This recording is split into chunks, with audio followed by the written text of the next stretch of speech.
Well, good afternoon. I just want to start out by thanking all the media. I think you guys play a vital role in sharing the stories and experiences of all of our student athletes, and I think that's one thing that isn't brought up enough. I'm excited to be part of my first Pac-12 Media Days. It just means college football and the pageantry and the traditions of college football is right around the corner.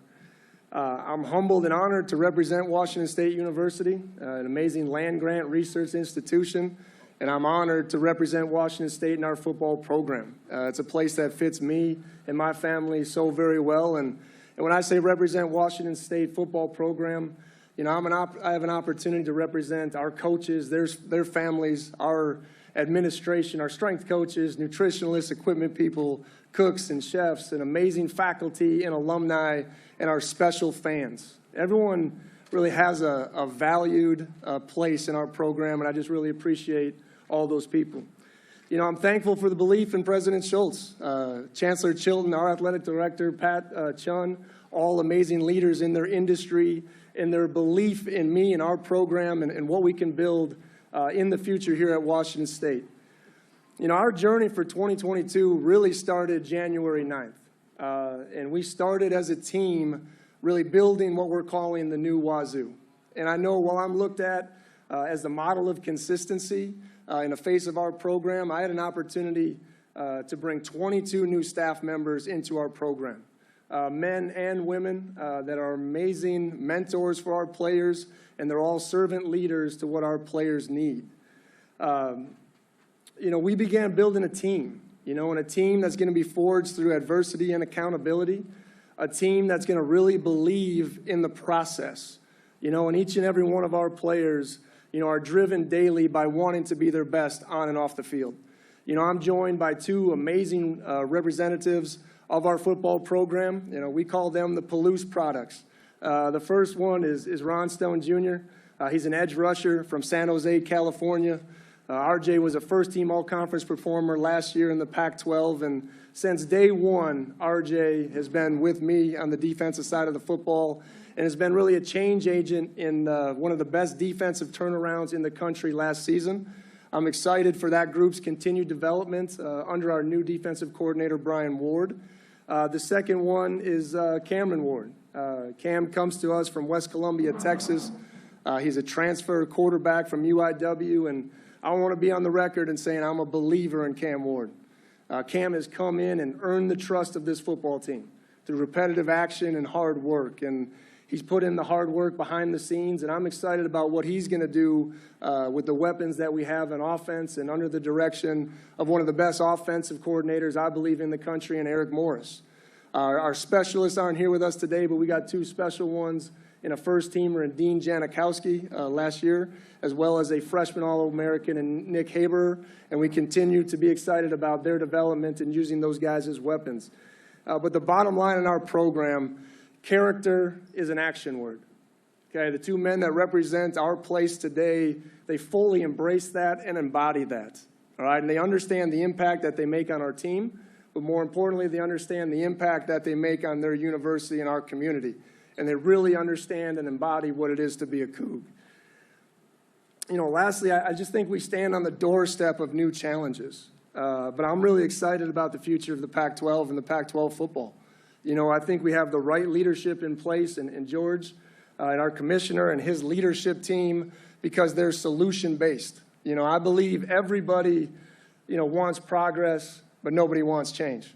I talk to our guys all the time. Change is inevitable in life. And college football is changing at a very, very fast rate. But I know because we have solution-based leaders in the Pac-12 and we have great leadership at Washington State, I think the Pac-12 is going to be here and is going to be thriving for a very long time. So we're excited about our 22 football season, and I'm ready to open it up for any questions. Hello, Coach. Kent Berry, Touchdowns and Tangents.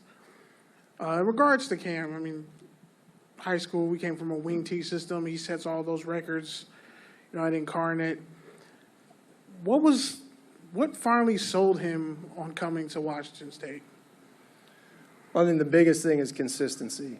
You know, I think Cam's story, if you don't know it, is a special one, coming out of a small town, running the wing tee, like you mentioned, just outside of Houston, Texas, wasn't heavily recruited. And those are the stories that make college football what it is. And, you know, what I talk about with Cam Ward and the consistency of it was, you know, obviously Coach Morris was his head coach that season at UIW. But it was the opportunity to showcase what he could do in a system that he believes in a system that is very quarterback-driven. You know, we're going to give him the opportunity to change the play and get us in the best routes. And, you know, I told him all the time, I trust him. I believe in him. Go out there and be you, right? And Cam hasn't reached his ceiling. And for us coaches that really love the passion and the technique and the coaching and the development, that's exciting for us as a football program. So I'm excited for Cam. You know, I'm excited to help him through adversity. His first year at UIW, there was a lot of success. You know, and we know being in this league, there'll be a lot of challenges that we're ready to attack head on. But it's amazing to see his development last year at UIW to what I saw in the spring. That's that classic year one to year two quarterback jump. And, you know, I'm excited to help him throughout his journey. And with that, I mean, Washington State, they've had success like in the past 5-6 years. I mean, there was a time where they were beating down USC at home. What makes this time different for Washington State? Say that one more time. I didn't quite hear you. For Washington State, they've had success in the past, previous coaches, but in terms of this time, what makes them different? You know, like I said, the new Wazoo, you know, hopefully is going to be about stability. Our players need stability. They need continuity, you know, and I talked about a place that fits me and my family so well. It fits our players really well. You know, there's a mentality and accountability because I think our guys would be the first ones to tell you that we're a team. Okay, when we win 60-58, we win 0-3, the Cougs win. You know, and I think there's a lot of power in having that team atmosphere, that team mentality, that each and every one of our guys know they're playing for the man next to them. You know, so I can't speak to the other regimes on that, but I know that's what our guys will hang our hat on each and every week. Thank you.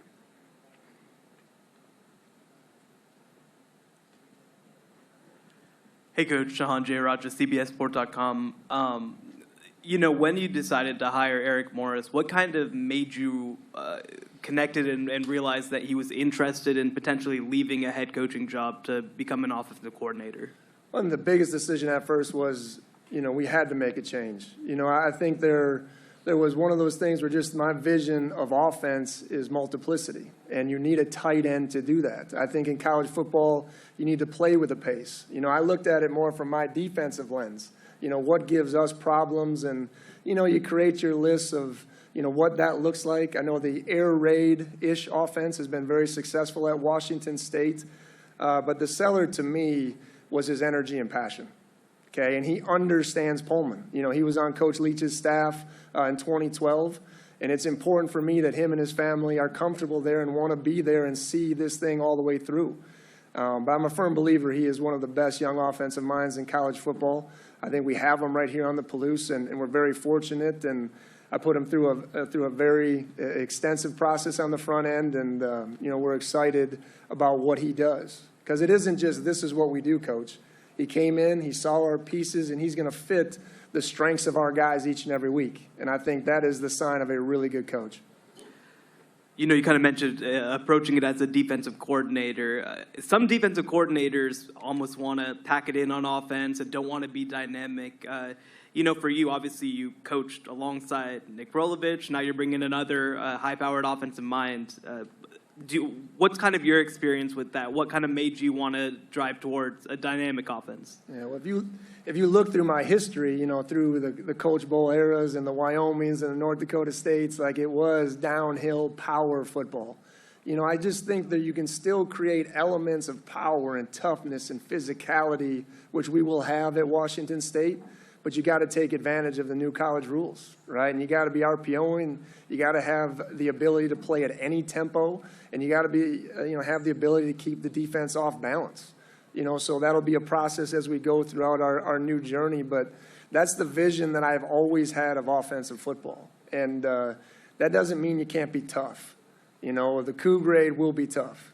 and I'm excited about bringing those run elements to our program, and the mentality, that I think Eric and our staff has fits my vision of where we want to be in the future.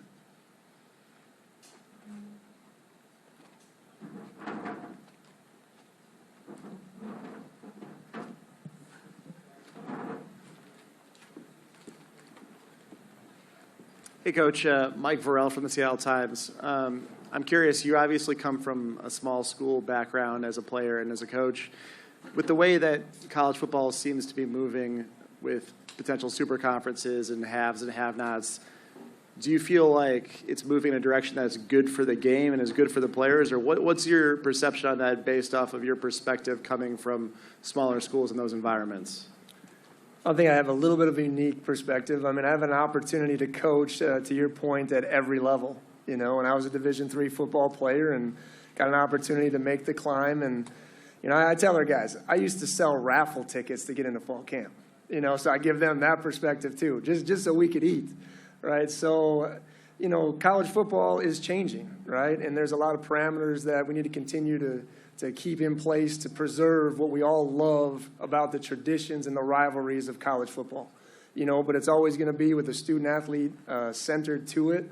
And I love it. I think it's going to be competitive, but don't make no mistake about it. The Pac-12 is going to be here for a long time in those power conferences playing big time football, so I'm excited about that. And, our athletes having opportunities. I know there's challenges out there, but at Washington State and our players and our people, we're going to adapt to it, and we're going to survive, and we're going to keep advancing. So college football, in the pureness of the game, I think will always be there, and I think we all have to fight to preserve that. You mentioned some, rivalries and how special that is, and some of those rivalries nationally have gone away. From your perspective, how important is the Apple Cup to Washington State in keeping that as kind of a foundation in the state? Well, I think when you walk through the door at Washington State, the first thing you hear about is the Apple Cup. But you don't fully understand it until you go through it, and it was taken away from us in 2020 to have the opportunity to play that game.